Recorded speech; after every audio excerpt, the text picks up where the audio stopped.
따라 하실까요? 우리는 주 안에서 하나입니다. 옆에 분들하고 인사하면서 그렇게 고백하십시다. 우리는 주 안에서 하나입니다.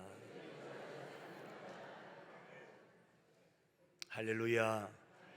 날마다 우리는 주 안에서 하나다. 성도들을 바라보며 하나된 삶을 살아가는 우리 의성의 모든 성도들이 되기를 간절히 소망합니다. 사람이 이 세상을 살아가면서 자기가 느끼면서도 그렇게 하고요, 또 느끼지도 못하는 가운데 뭔가 쌓아놓고 삽니다. 뭔가를 쌓아놓지요. 무엇을 쌓아놓느냐 하는 것은 그 사람의 인생의 가치가 어디에 있는가 하는 것을 보여주고 있습니다. 어떤 사람은 돈을 쌓아둡니다. 얼마나 부자라면 돈을 쌓아두고 살겠습니까? 돈을 쌓아두고 사는 사람이 있는가 하면, 어떤 사람은 집안에 신문을 가득하게 쌓아두는 사람이 있고요, 어떤 집은 책으로 이렇게 쌓아놓는 사람이 있습니다. 책이 가득한 사람들이 있지요. 한 번은 TV를 보니까 방송에 나오는 어떤 사람은 집안에 쓰레기로 가득한 사람이 있더라고요. 쓰레기를 쌓아놓고 사는 거예요. 여러분, 이런 모든 것은 쓸데없는 일입니다. 시편 1편 3절에 보면 복 있는 사람, 즉 의인의 삶을 이렇게 말씀하고 있습니다. 그는 시냇가에 심은 나무가 철을 따라 열매를 맺으며 그 잎사귀가 마르지 아니함 같으니 그가 하는 모든 일이 다 뭐하리로다? 형통하리로다. 여러분, 우리 성도들은 복이 흩어져 버리면 안 돼요. 복이 흩어져 버리는 것이 아니라 복을 쌓는 삶, 이것이 바로 의인의 삶입니다. 늘 푸르고 마르지 않는 잎 같은 삶이 바로 복 있는 삶입니다. 다윗은 하나님의 은혜를 많이 체험했던 사람입니다. 그는 하나님의 은혜로 살았다라고 고백하지요. 그런데 하나님의 은혜를 많이 경험했던 다윗이 뭐라고 고백합니까? 하나님의 은혜를 쌓아두신 은혜다. 하나님의 은혜는 인생 앞에 베푸신 은혜다. 그렇게 고백하고 있습니다. 여러분, 쌓아두었다, 이 말의 뜻이 뭡니까? 숨겨놓았다, 비장하다, 그런 뜻을 가지고 있습니다. 다윗을 위해서 은밀히 준비해 놓은 좋은 것이 있다, 바로 그 말씀이에요. 하나님은 하나님의 사람들에게 비장의 복을 준비해 놓고 계십니다. 하나님은 하나님의 자녀들에게 베푸시기 위하여 은밀하게 은혜를 쌓아두고 계시는 거예요. 우리 모두가 이렇게 은밀하게 쌓아두신, 은밀하게 베푸시는 하나님의 은혜의 주인공들이 다 되시기를 주님의 이름으로 축원합니다. 하나님께서 쌓아놓으신 이 은혜, 하나님께서 베푸시는 이 은혜가 다른 사람의 것도 되어야 되지만은, 오늘 말씀을 듣는, 말씀을 사모해서 오늘 또 하나님 앞에 나온 우리 모든 성도들에게 베풀어 주시는 하나님의 쌓아놓으신 은혜, 하나님께서 베풀어 주시는 은혜가 되었으면 좋겠습니다. 자, 첫째로 주를 두려워하는 자를 위하여 쌓아두신 은혜라, 그렇게 말합니다. 자, 주를 뭐 하는 자에게? 두려워하는 자를 위하여 은혜를 준비해 놓으셨대요. 오늘 19절 말씀입니다. 같이 한번 읽을까요? 시작. 주를 두려워하는 자를 위하여 쌓아두신 은혜다. 여러분, 여기에 주를 두려워하는 자다라고 말합니다. 주를 두려워한다. 여기 두려워한다라는 말은 믿음의 첫 단계에 이른 자다, 바로 그 말입니다. 하나님을 두려워하는 것이 곧 믿음입니다. 여러분, 믿음 있는 자가 하나님은 두려우신 분이라는 것을 아는 사람이에요. 하나님을 두려워하는 자는 하나님께서 우리에게 주시는 은혜를 필요로 합니다. 하나님을 두려워하지 않는 자기 힘으로 사는 사람은 하나님의 은혜를 필요로 하지 않는 사람이에요. 성도 여러분, 이번 10월 한 달 동안 여러분의 삶의 걸음걸음마다 하나님의 은혜를 사모하시기를 바랍니다. 하나님의 은혜를 사모하는 여러분이 되시기를 바랍니다. 하나님의 은혜를 사모한다는 것은 뭘 의미합니까? 바로 하나님을 두려워한다는 말입니다. 하나님을 두려워할 때에 하나님의 은혜를 사모하고 나의 삶에는 하나님의 은혜가 필요합니다라고 고백하게 되는 거예요. 여러분, 우리 성도들에게는 하나님을 두려워하는 것이 은혜고 복입니다. 두려움의 대상을 바로 아는 것이 신앙이고 인격입니다.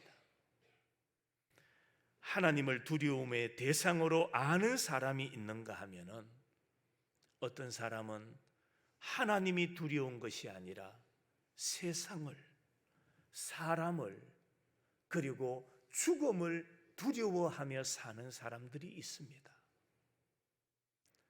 하나님이 아닌 다른 것을 두려움의 대상으로 삼고 사는 사람, 그 사람은요, 어리석은 사람이고 불쌍한 사람입니다.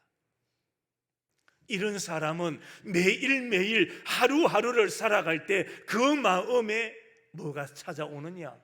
두려움이 찾아오는 거예요. 겁이 난다라는 말입니다. 하나님은 우리의 경외의 대상이 되십니다. 그래서 잠언 1장 7절에 보면은 여호와를 경외하는 것이 지식의 무엇이다? 근본이다 라고 말씀하고 있습니다. 여러분, 여기에 하나님을 경외하라고 말합니다. 여기 경외한다라는 말은 존경하고 두려워한다는 말입니다. 경외, 그 말의 의미가 두려워한다는 것이지요. 두려워하지 않으면 존경하지 않습니다. 내 마음 속에 하나님을 두려워하는 마음이 있을 때에 하나님을 존경하게 되는 거예요. 그렇습니다. 여러분은 하나님을 존경하십니까? 하나님을 경외합니까? 하나님을 경외하는 사람은 하나님을 두려워하며 사는 사람입니다. 인간은 언제나 하나님을 두려워해야 돼요. 한번 따라 하실까요? 사람은 하나님을 뭐 해야 됩니까? 두려워해야 돼요. 성도는 이 세상을 살아가면서 하나님을 무서워할 줄 알아야 돼요. 하나님이 두려워야 돼요. 자, 마태복음 4장 7절에 주 너희의 하나님을 뭐하지 마라? 시험하지 마라. 바울은 갈라디아서 6장 7절에서 이렇게 말합니다. 하나님은 업신 여김을 받지 않으신다. 업신 여김을 받지 않으시는 하나님이다. 그렇습니다. 하나님을 두려워하지 않고 하나님을 시험하거나 하나님을 업신 여기면 하나님은 그 사람을 뭐 하지 않으십니까? 용서하지 않으세요. 신명기 10장의 말씀입니다. 같이 한번 읽겠습니다. 시작. 내 하나님 여호와께서 요구하시는 것이 무엇이냐? 곧 내 하나님 여호와를. 자, 하나님께서 우리에게 원하시는 게 뭡니까? 요구하시는 게 뭡니까? 여호와 하나님을 뭐 하는 자가 되라고요? 두려워하는 자가 되라고 말합니다. 여러분, 하나님을 두려워할 줄 알고 살아라. 이것이 하나님의 명령입니다. 하나님께서 하나님의 백성들에게 원하시는 게 뭡니까? 하나님을 두려워할 줄 알아야 돼. 그래야 질서가 세워지는 거예요. 여러분, 가정에서도 마찬가지입니다. 자식들이요, 누구를 두려워할 줄 알아야 됩니까? 부모님을 두려워할 줄 알아야 되지만 특별히 아버지를 두려워할 줄 알아야 돼요. 그래야만 가정의 질서가 세워지는 거예요. 오늘 하나님께서 그의 백성들에게 원하시는 것은 하나님을, 여호와를 두려워할 줄 아는 자가 되라. 여러분, 하나님을 두려워하면 내가 손해가 되는 게 아니에요. 하나님을 두려워하며 살 때에 내가 유익합니다. 나에게 도움이 됩니다. 나에게 덕이 된다라는 말입니다. 하나님은 하나님의 명령에 순종하는 자들에게 은혜를 베풀어 주십니다. 그리고 하나님께서 베풀어 주시는 그 은혜를 가리켜서 쌓아놓으신 은혜다라고 말합니다. 성도 여러분, 하나님을 경외하는 자가 됩시다. 하나님을 두려워할 줄 아는 성도들이 되시기를 바랍니다. 그럴 때에 우리는 쌓아놓으신 하나님의 은혜를 공급받을 수가 있는 겁니다. 하나님은 사랑의 하나님이심이 맞습니다. 하나님은 사랑이 많으신 하나님이십니다. 풍성한 사랑의 하나님이십니다. 그러나 왜 두려워할 줄 알아야 됩니까? 하나님은 공의의 하나님이시기 때문입니다. 우리가 그것을 놓쳐버리면 안 돼요. 하나님은 사랑도 풍성하시지만 그 하나님의 사랑을 올바로 깨닫지 못하고 그 사랑 가운데 살지 않는 자들에게 공의를 행하시는 하나님이시다. 성도 여러분, 하나님은 사랑하는 자들에게 주시기 위하여 은혜를 쌓아놓고 계시는 거예요. 그 하나님의 은혜가 다른 사람이 아니라 오늘 또 주님을 사랑하며 살아가는 여러분에게 베푸시는 하나님의 은혜가 되기를 주님의 이름으로 축원합니다. 두 번째로는 주께 피하는 자에게 베푸시는 은혜가 있습니다. 주님께 피하는 자에게. 오늘 19절입니다. 곧 주께 피하는 자를 위하여 인생 앞에 베푸신 은혜가 어찌 그리 큰지요. 여러분, 주님께 피하면 주님은 보호하십니다. 우리가 주님께 피하면 주님은 우리를 숨겨주십니다. 우리가 주님께 피하면 주님은 안전하게 우리를 보호해 주십니다. 우리가 주님께 피하면 주님은 우리를 넓은 품으로, 십자가의 품으로 우리를 감싸 주시는 주님이심을 믿으시기를 바랍니다. 그래서 우리는 주님께로 피해야 됩니다. 시편 31편에 주께서 그들을 주의 어디로, 은밀한 곳에 뭐 하신다고요? 숨기신답니다. 자, 주님은 주님께 피하는 자들을 주님의 은밀한 곳에 숨겨주시겠다라고 약속하고 계시는 거예요. 그렇습니다. 우리 주님께서는 고난받는 성도들을 구원해 주십니다. 고난받는 성도들을 외면하지 않으시는 하나님이십니다. 이 말씀은 고난받는 그 성도와 하나님은 함께 하신다, 하나님의 임재를 말씀하고 있는 겁니다. 여러분, 우리가 주님께 피하면 주님은 은밀한 곳에 우리를 숨겨 주실 겁니다. 주님께 피하는 자는 주님께서 주시는 안전한 은혜를 누리게 되는 겁니다. 주님보다 더 크신 분이 있습니까? 없습니까? 없습니다. 주님이 가장 크신 분입니다. 주님이 가장 위대하신 분입니다. 그러므로 주님은 얼마든지 우리를 안전한 곳에 보호하실 수 있는 힘과 능력이 있으신 분입니다. 이 세상에 아무리 큰 대적자가 있다 할지라도 그 대적자는 하나님을 이길 수가 없는 겁니다. 그래서 하나님의 보호는 완전한 보호인 겁니다. 여러분, 주님은 우리를 든든하게 막아주시고 우리를 든든하게 지켜주시는 하나님이심을 믿으시기를 바랍니다.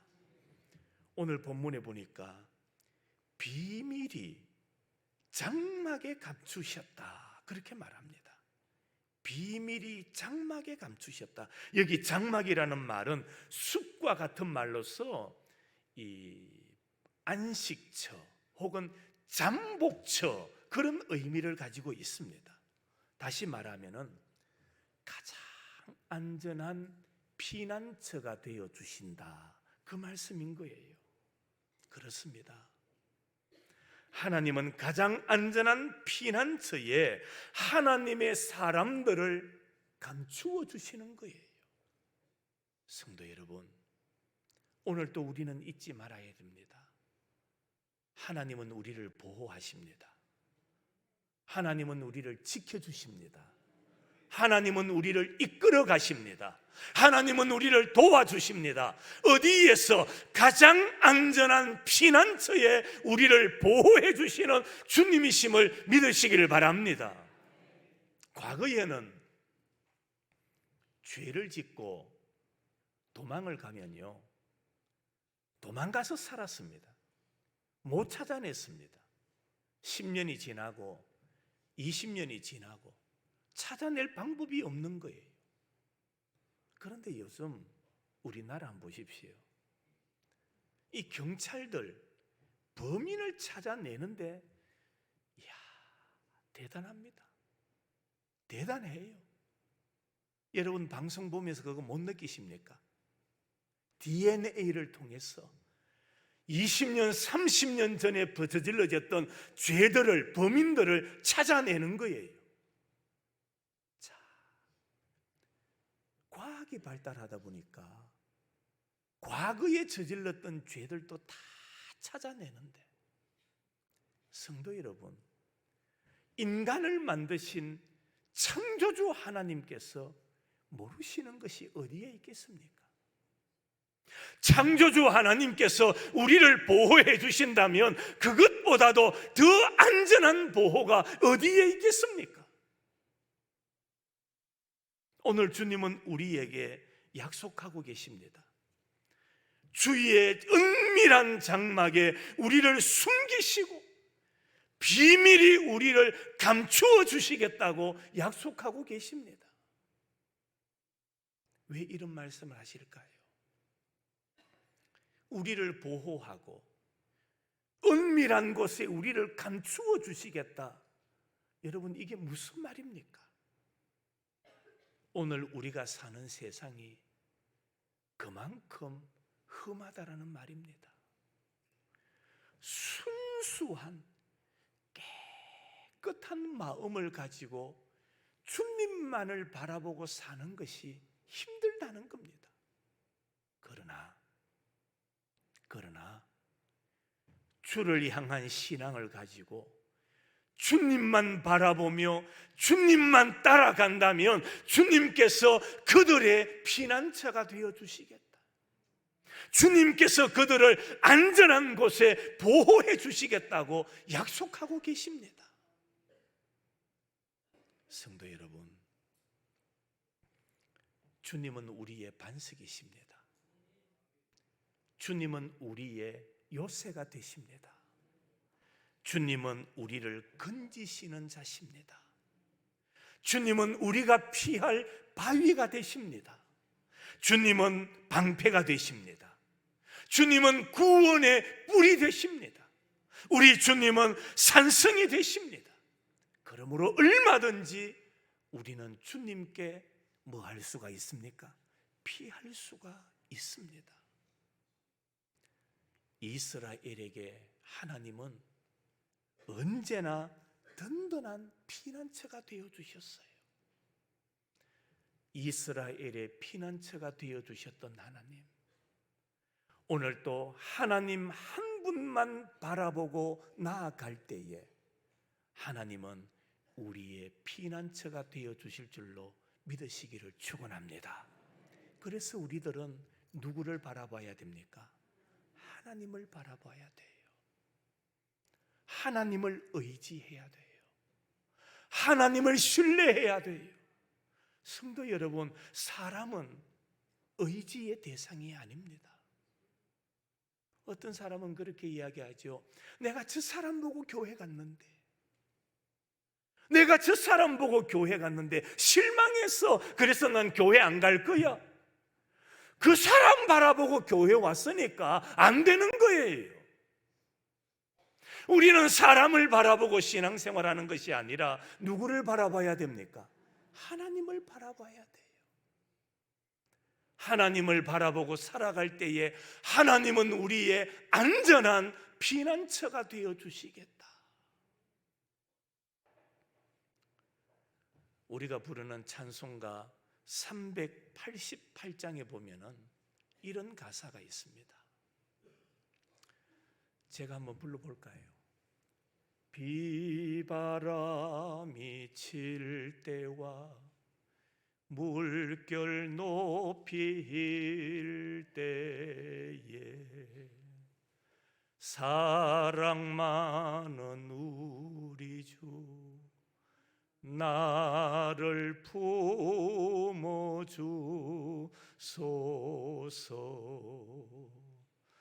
풍파 지나가도록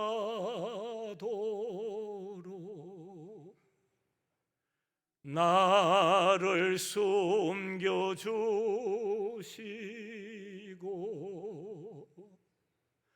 안식 얻는 곳으로 주여 인도하소서.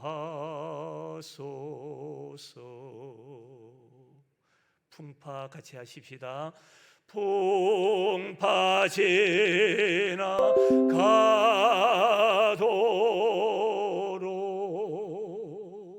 나를 숨겨주시고 안식 얻는 곳으로 주여 인도하소.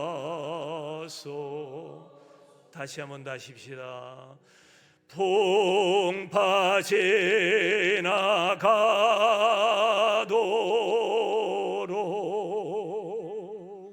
나를 숨겨주시고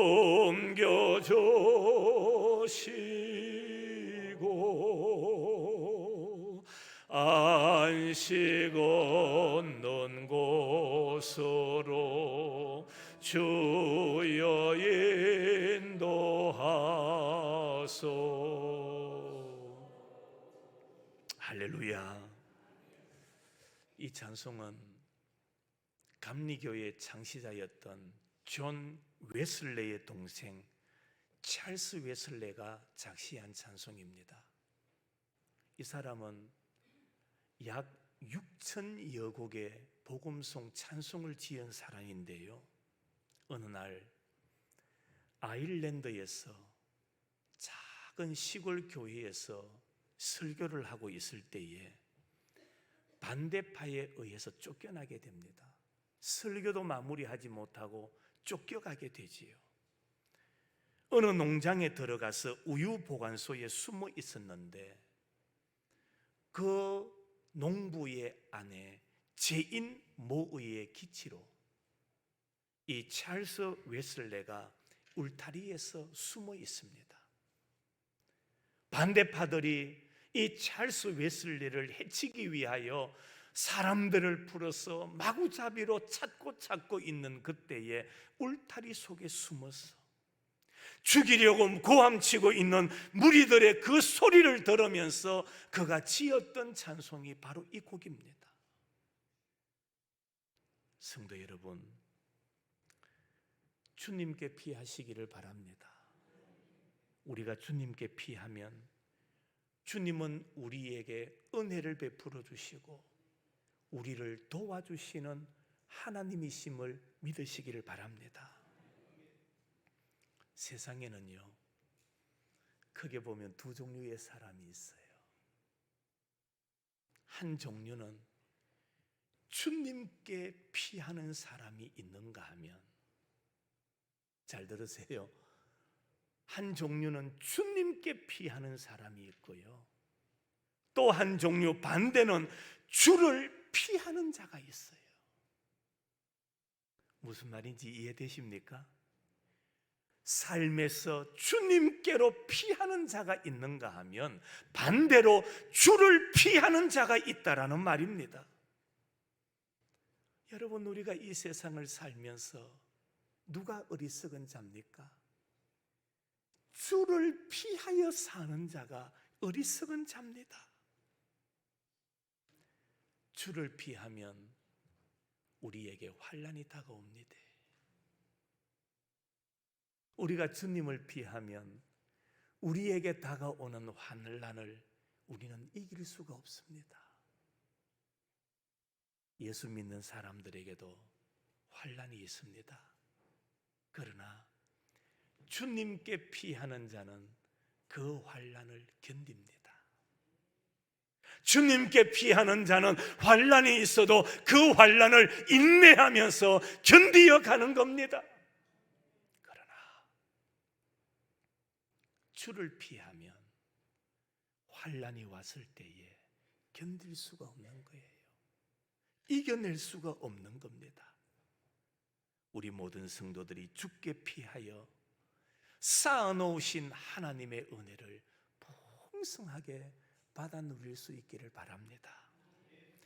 여기 쌓아놓았다, 무슨 의미입니까? 많다라는 말입니다. 많으니까, 풍성하니까 쌓아놓을 수가 있는 거예요. 그렇습니다.